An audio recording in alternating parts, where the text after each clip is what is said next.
Okay, hey everybody, this is Ari in the Air. Welcome back to the channel. I'm here with Greg. He's sent in a great clip of a collapse that he took, and today we are going to review it and see if we can't glean some insights from it. Thanks so much for being here, Greg. Let's watch this video together here, and then we will break it down.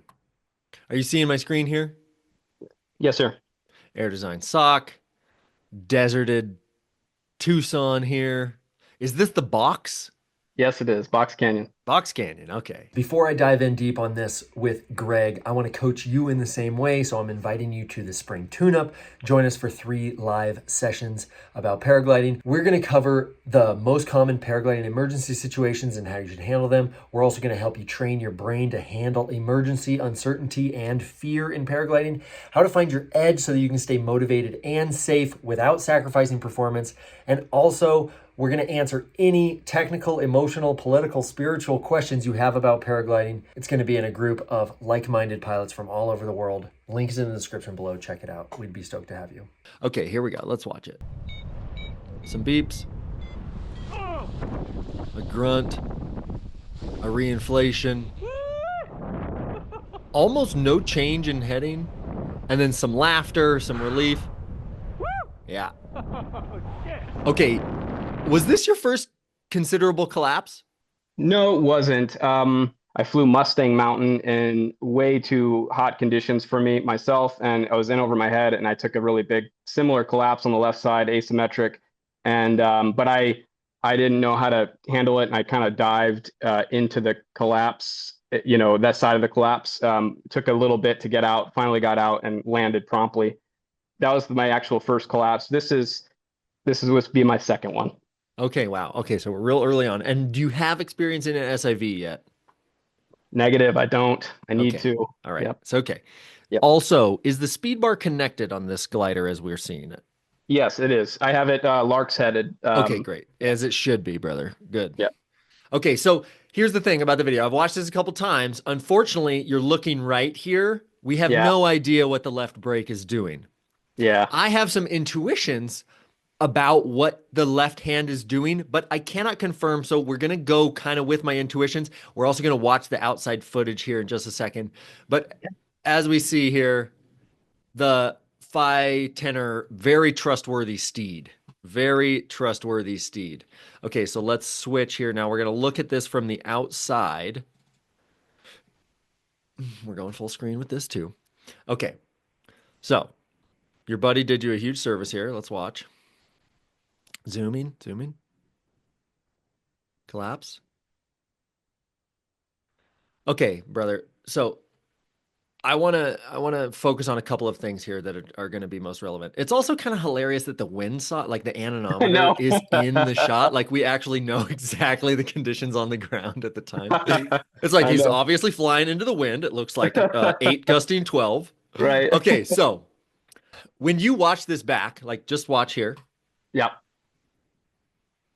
does this seem terrifying to you? Um, when I watch it, no. This is from the ground. This is pretty benign, right? Like this Yeah. seems pretty, it does not seem like an emergency No. situation. So No. the first point that I want to make for people is that oftentimes when we get scared and we take a big collapse, we get more scared than is reasonable because in Right. this video, when we watch it, this is a benign 60% collapse that doesn't change heading. You control the heading of the glider decently and it reinflates immediately without a cravat of any kind. It takes no pilot input to recover the glider. The glider does its own thing. So many pilots watching this channel are flying on B wings, on high B wings. And even C wings have a lot of passive safety in their own ability to recover from collapses. So, one thing that I want to point out here is that as the glider collapses, there is time here. There is time, and people can be patient and people can take a breath, and it needn't be a tragic or super scary emergency. So, that's just making some space in our psyche and our like how we respond to these things Um, calm is best, just like Douglas Adams says. Don't panic. Um, okay, so as to why the collapse happens, let me give my intuition here. Even though on this, I kind of wish we had like just crystal clear telephoto image so that we could see exactly what your hands are doing. Yeah. Okay, but if we just look at this from kind of a overview perspective, the glider is climbing, right? You were in beeps, and then the beeps started to slow, and then you took the collapse. Okay, Yep. so looking here, we just can kind of play that over and over. It's the glider's going up, glider's pitching forward, glider's collapsing. Okay, so basically your paragliding progression is going to be expanding awareness for the entirety of your paragliding progression. What makes you better at paragliding is that you have more and more awareness, meaning that with your pitch, you just get more sensitive to your pitch. And little tiny changes of the pitch, you're actually going to be able to start to discern, oh, the glider is actually subtly flying forward. Oh, it's a little bit past me, Hmm. right? Yep. In this case, the glider has a yaw movement and a pitch movement. Basically, the glider is kind of like you're climbing, so it's pitched back a little bit. And then as you start to fly into some other air mass, which is not climbing as much, the glider starts to pitch forward and it also starts to turn to the right. The Hmm. POV camera, we can only see the to the right movement, but you see this slight yaw here. You actually Yeah. do start to put both left and right brake on as the glider loses pressure, which is the correct thing to do. It doesn't look like your left hand slams to below the seat board, which as you lose pressure is what I would recommend, right? The moment that you notice that you're losing brake pressure, I would, you know, Ring the search. bell. Yeah, you ring the bell. You search for that brake pressure as fast and as hard as you need until you find it. Hmm. Um, my intuition here is that this collapse is actually from you letting up on the brakes at the wrong time. Okay, Okay. so you're kind of like flying into the climb, you're getting some beeps, beep, beep, beep, beep, and then you're starting to get less, and you're like, oh, I'm gonna fly out of it. So you actually go kind of hands up right here, and that's where you run into that air mass that is wanting to frontal the glider and actually like roll it forward in Hmm. pitch and roll it or turn it right in yaw.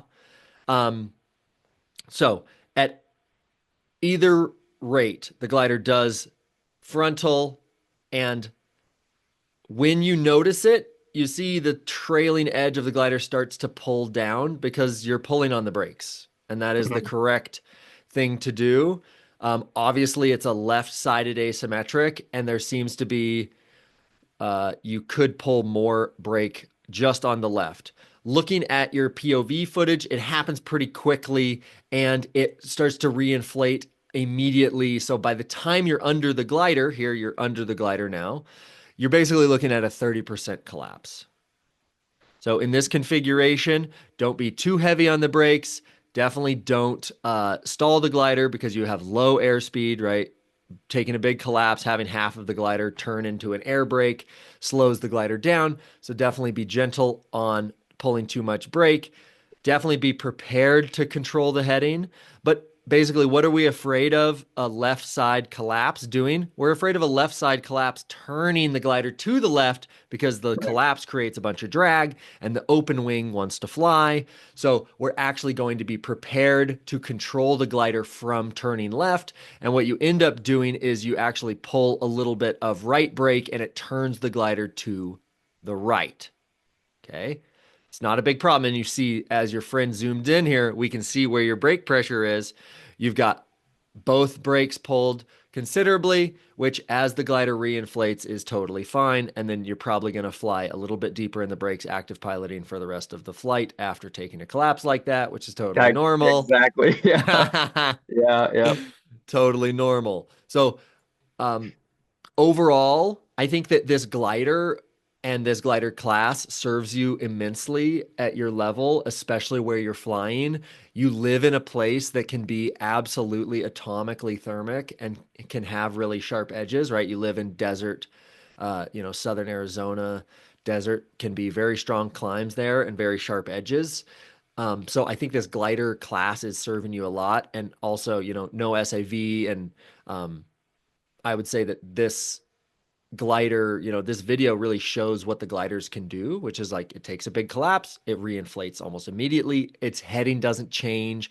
It's really resistant to stall. It's resistant to crevating. All of these things are like, kudos to the designers, and just our equipment is so modern these days. So um, the other thing that I would say about this is that you do a great job of, in general, obviously your attention snaps to the glider. From the POV footage, we can hear that you audibly notice that something has happened, and um, you stay together. When the glider is open, there's some laughter of relief, totally normal. So, do you have any questions on this? Does this sound clear and coherent to you?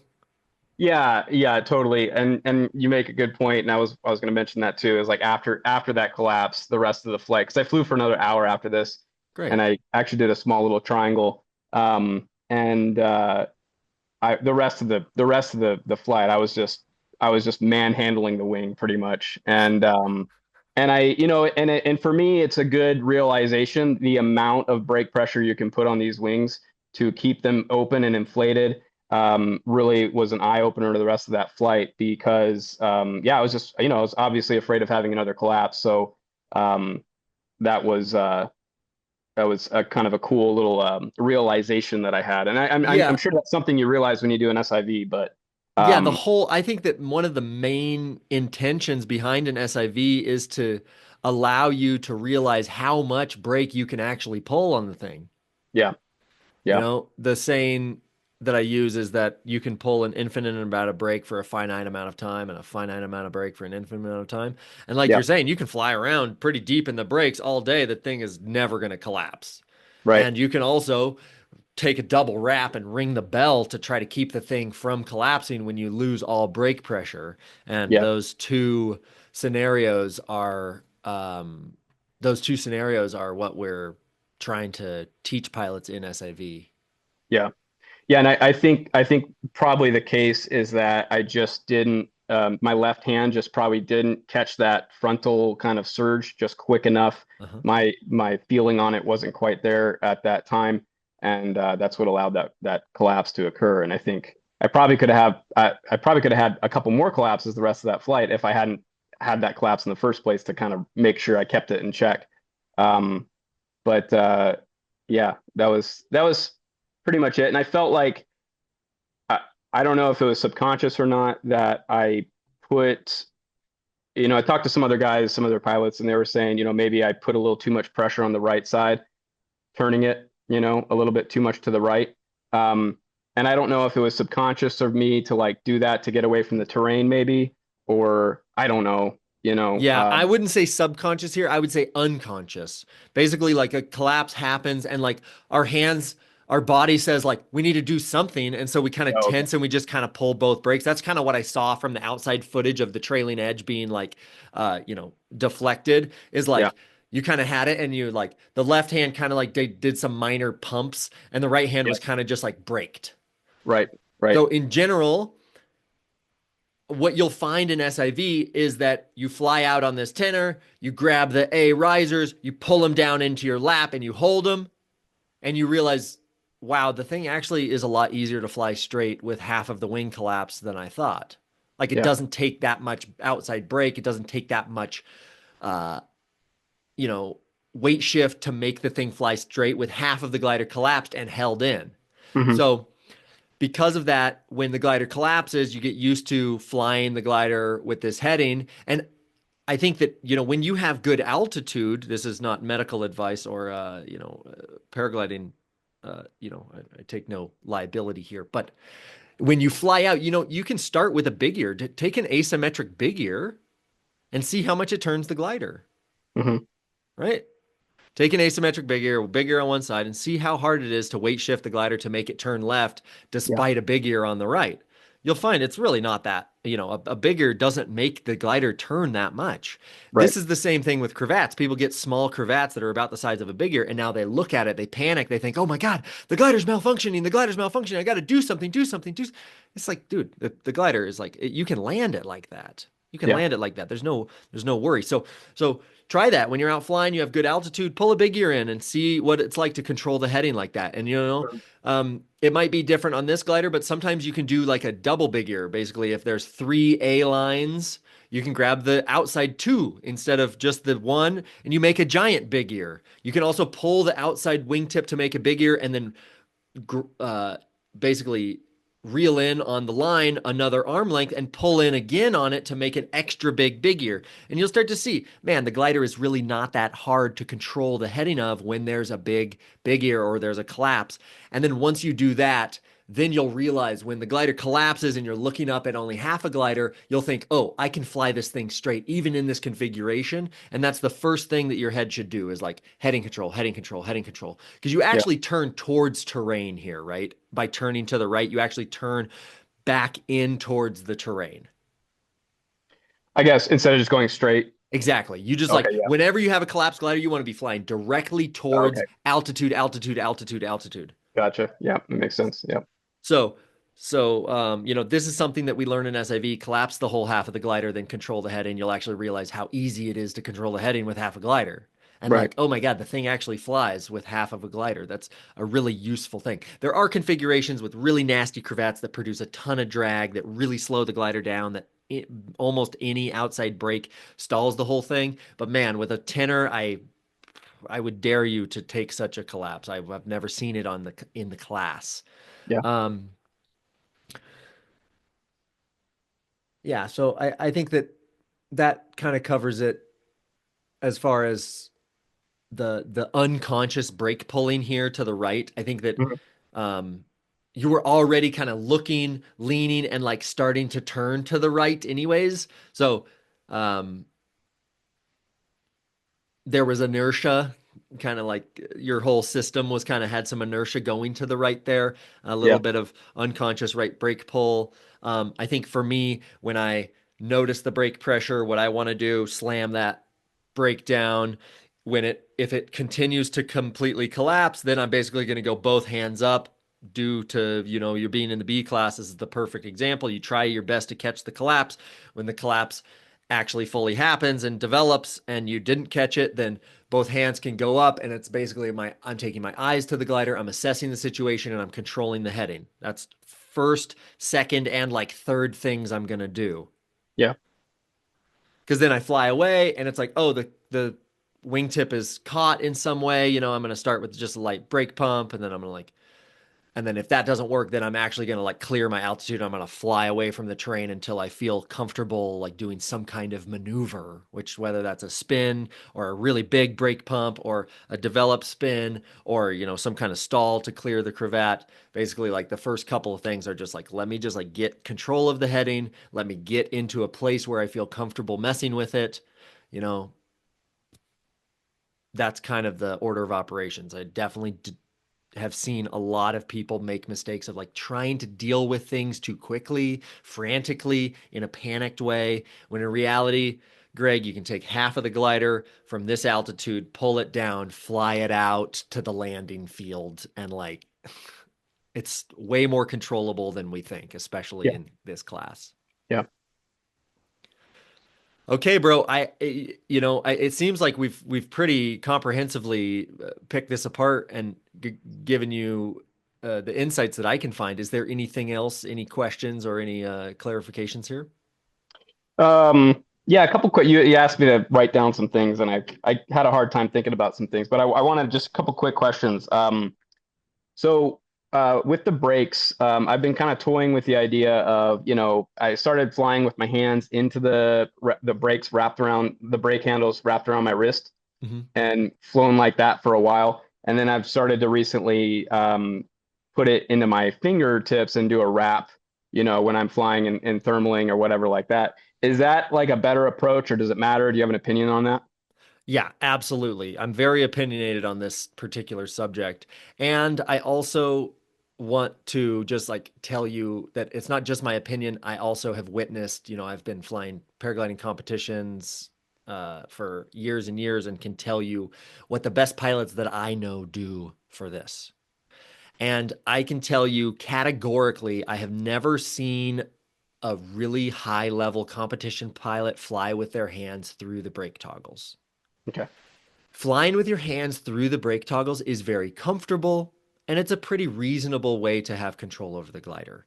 The downfalls with flying with your hands through the brake toggles is mainly that it's twofold. One is that you're not like choked up on the brake as much as you are with a half wrap, and so you actually are just losing about 3 inches of brake travel that you could otherwise have been choked up on. Okay. So you have more Mhm. authority at a half wrap, especially you start training acro, you start doing SIV, try to full stall your glider with your hands through the brakes. It doesn't work nearly as well. You need that extra 3 inches of control. And shortening Mhm. your brake lines is not an option. You need to leave your brakes at factory settings, and your brake lines should be, treat it like something that you need a laser measure to be able to accurately adjust. Um, the other thing is that if your hand is through the brake toggle, there have been um, accidents where people take big collapses and actually get into line twist, that the line twists produce so much friction that it basically locks their hand into the brake and they can't get to their reserve. So it is not recommended that you put especially your gloved hand through a brake toggle. Okay. The other thing, if you let me share my screen once again. Are you seeing your POV footage here? Yes. Yeah. Okay, bro. So if we look at this, you are flying here in a half wrap, correct? Yep. Yep. So as you can see, Greg has his fingers through the bottom of the brake triangle, and he's holding with his fingers onto the bottom of the brake triangle. Then he turns his hand down, and the line comes around the inside of, around the outside of his hand through his palm and up to the brake line pulley. So this is the way that I recommend you fly. And as you develop yourself into cross country flying, see, your low B glider already has a BC bridge and one that works really, really good. This is something that I grew up in paragliding without. And you have this T bar right here. Yeah. Okay, so I fly racing two liners and I use the speed bar all damn day long. So you can imagine that on a cross country flight, every hour I fly cross country, I'm going to go from pulling on the brakes to holding the rear risers 10 times, Hmm. 8 times, like I'm going to do this over and over and over and over all day long. So Yeah. what I do is I hold on to the bottom of that brake triangle with my hand, like you're doing. And then I match the bottom of the brake triangle to the T-bar on the rear riser. And then I grab the brake triangle and the T-bar in my hand. Does that make sense? So you wouldn't be in a wrap though, right? No, you let go of the wrap. Yes. Okay. So Gotcha. you let go of the wrap and you still have, because in your hand right here, as we can see in the video, you have the bottom of the brake triangle in your hand. Right. Okay. So when you go to speed bar, you let out the half wrap, you Right. match the bottom of the brake toggle with the T bar, and you grab both. Yes. Okay. Yep. This way you can pull on the T bar to control the glider through the rear riser control Hmm. system. And if you need to let off of the speed bar and the T bars, you already have the brake in your hand. You can automatically pull to the bottom of the brake travel. You can take a wrap at the bottom of the brake travel. Right.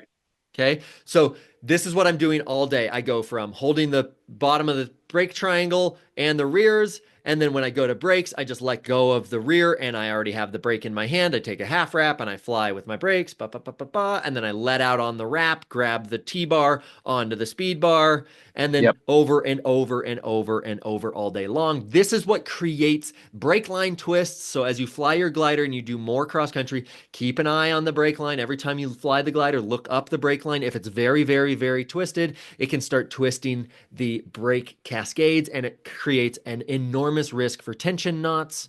So um, keep an eye on that. But your question of how you should be holding the brake toggle coincides with this new glider technology of most gliders now have this T-bar and this rear riser control system. If your glider has this, absolutely 1,000,000%, this is the technique, holding the T-bar and the bottom of the brake toggle as one. If you need to let go of the T-bar, you already have the brake in your hand. Cool. Yeah, that's what the consensus I've kind of gotten from the videos I've watched and everything. And this riser system actually is a add-on. It's the Phi or Phi makes like Yeah, the I don't know, it's RO7 or something like that. it is And RO7, yep. I had it added on afterwards. I freaking love it. It's just awesome. So It is the future. Honestly, we're going to have two liners in the B class here yeah, shortly yeah, across the industry. And then I think every glider ever made will have, if it's not a two liner, it'll have a BC bridge. yeah. Great. The only other question I had was vario. So I obviously use a vario, and I've come across a couple other pilots that don't use one, especially in the beginning of their flights at low altitude, because the lift is generally more obvious at the lower altitudes. And I don't know, some part of me, I'm not sure if the vario gives me a little anxiety, especially when it's like Mhm. really picking up in tempo or in frequency or whatever. It's it gets in my headspace potentially a little bit. Mhm. Is that something you recommend, like not using a Vario or using, do you have any opinions on that? Hmm. Yeah. So that's a wonderful question. When I started flying, I basically chased acrobatics for the first 4 years of flying. So I didn't really need a Vario, and Right. I wanted to develop this sense in myself that I could kind of sniff it out and figure it out. All a Vario is information, but as you're astutely noticing about your nervous system, it is stimulation. It is stimulating your nervous system. So when I'm flying and my Vario goes, it's like you're going down, you're sinking, you're bombing out. I'm like, oh God, oh God. Okay. So, Kriegel recommends that you don't have a sync tone. Like you don't Mhm. need to know that. Like Yeah. your number on your screen will tell you, yeah, you're going down -4. That's all you need to know. You don't need a sync tone because it's stimulation for your nervous system that you don't necessarily need. So I think you're wise in wondering, okay, there is a trade-off here. There's a part of me that's being maybe it's giving me a little anxiety or a little overwhelm. There's so much information coming at me. And as I mentioned earlier in the call, your progression in paragliding is going to be expansive awareness. Like you are going to realize that as you get better and better, you have to think about your gear less, you have to think about your layout less, you have to think about your kiting less, you have to think about your launches less. Like all of this stuff just kind of becomes more muscle memory and more autonomic, right? Hmm. The same thing is going to be true with finding lift, staying in lift, climbing out.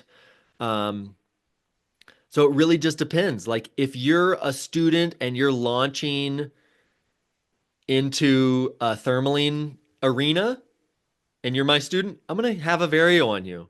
And I'm going to watch you launch, and over the radio, I'll say, if you're hearing beeps, go ahead and start a 360, right? Because I'm Yeah. like, I don't know if he's hearing beeps, but I can tell he's going up a little bit. But like, Right. you're hearing beeps, go ahead and start that 360. And I really want to like kind of condition and prime your nervous system to have a positive association with the vario, whether it's beeping or screaming or uh, that dreaded sound. Hmm. Um, Whatever it is, it's just information. We're all gonna land on every flight, so it's not we have this kind of obsession or this like this aversion, this fear of bombing out, which we Yeah. kind of just want to get over. Like that's why the vario is like relative to whether or not you're bombing out, whether or not you're a good pilot, whether or not you're going to be accepted by the community, whether like it's crazy how many like little mind worms we have around our performance in paragliding, especially as men. It's like we are so often achievement Hmm. achievement minded with our belonging, with our self worth, all of these things. So our vario can become this like a little pass through to that part of us. Um, in general, if that is the experience that you're having, what I would recommend is that you just sit quietly by yourself for 5 minutes before you launch. You know, often we go with our friends, we go with our buddies. Launch is often a really social place. I love that. I love that about paragliding. It's like something that nourishes my soul so much, but it's also really useful for me to set my intention and really ground into myself before I launch my paraglider because like myself particularly, I have a a tendency to get sucked into achievement that I'm going to need to like fly further, faster, higher, better, more impressive in rowdier conditions, do more acrobatics, take more risk, any number of these things to like position myself as belonging and whole and like accepted. And so it's really useful for me to just like kind of ground and be like, no, no, no, like I'm gonna launch safely, I'm gonna land safely. That's really all that matters. I'm trying to be here, I'm trying to enjoy myself, I'm trying to learn. I'm not Yeah. the world's best paraglide pilot. I'm not gonna break a world record here today. I don't need anyone else's approval or pats on my head or my back for me to like be who I am. So I need to Hmm. be with myself first, because then a couple, 5 minutes of deep breaths and just kind of sitting alone and just like watching the birds and like just being content with my life. Then I launch off and I'm like, oh, beeps, great. I'm like, oh, sync tone, whatever. It's like, Yeah. I'm out here playing today anyways, you know? It's Right. like the people who love me already love me. I don't need to like fucking jump through any hoops. Yeah. No, it's great advice. Uh, Great. I'm so glad that lands for you. And then, you know, once you're in that centered place and you launch, I would be curious to hear what the Vario then sounds like for you there. Um, as far as flying without a Vario, it's really fun and I love it, but it's kind of like relative to like whether you can, whether you can, when you're close to terrain, it works. You have parallax. You can Right. see when you're Right. going up and when you're going down. You get 1,000 feet over the hill. You can feel the acceleration when you fly into lift. Um, but it's quite difficult to track. I know there's like some really experienced pilots in the world that can like totally climb out and climb to base without a vario. I can do it okay. It's not my strong suit. If the lift is really, really strong, then it's easier. But in general, it's like we use varios for a reason. And it's Right. not because like it's a crutch. It's really a piece of hardware that we don't have in our brains. Yeah. Um, and it's incredibly useful for that reason. Yeah. Cool. Cool. So definitely play with it. Definitely Yeah. like, especially if you're soaring, you don't need Oh beeps. yeah. But I think having the beeps, especially if you want to go towards cross country flying, like learning to associate like so another kind of like small change that I make sometimes is that I'll have a vario, like an instant variometer, just the beeps, but I won't have my flight instrument. My flight Mm. instrument, I have, um, I always have two vario readings. I have an instant and an averaged. So Yeah. on my phone, I have instant, which is basically just like the number version of whatever the vario is beeping at me, and then the averaged over 15 seconds. Okay. And so I constantly like I get a bunch of beeps and I'm like, ooh, how strong is that? And I'm always like looking at it. I'm like, oh, 3.5, oh, 4.5, oh, 6.2, woo. And so it's a good exercise for me to listen to the beeps without the numbers because it helps me associate. I use the XE Tracer Mini and Yeah. I use Revis's or Gavin McClurg's. Basically, like you can program the thing to beep in a certain way. Hmm. Okay. Um, and so basically, like it has a distinct change in the pitch when it hits 2 meters a second. And Gotcha. so I'm learning to make that association just in my head without having to see the number on the screen. Right. so that I can, as I'm thermaling, I can be less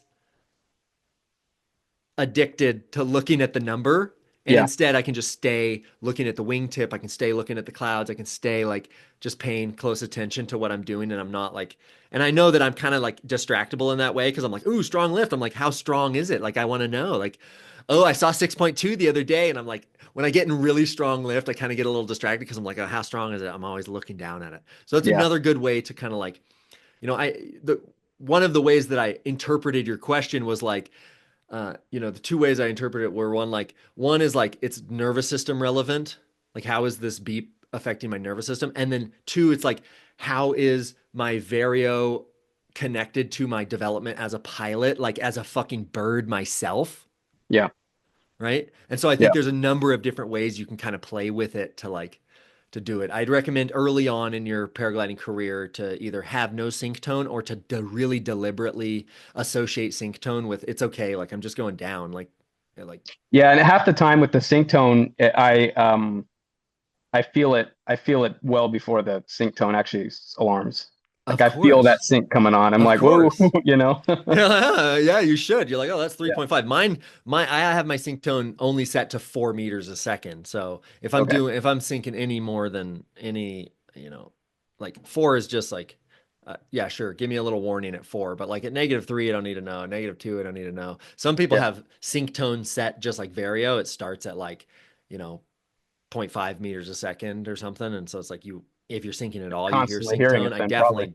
No. I don't think you should have sync tone. If you have Yeah. sync alarm like I do at 4 meters a second or worse, then I think that's fine. But Yeah. in general, it's just information. It's just like conditioning our nervous systems to take in information and to uh, you know, have a meta cognitive perspective of like, oh, the sound of my sync tone makes me feel a little anxious.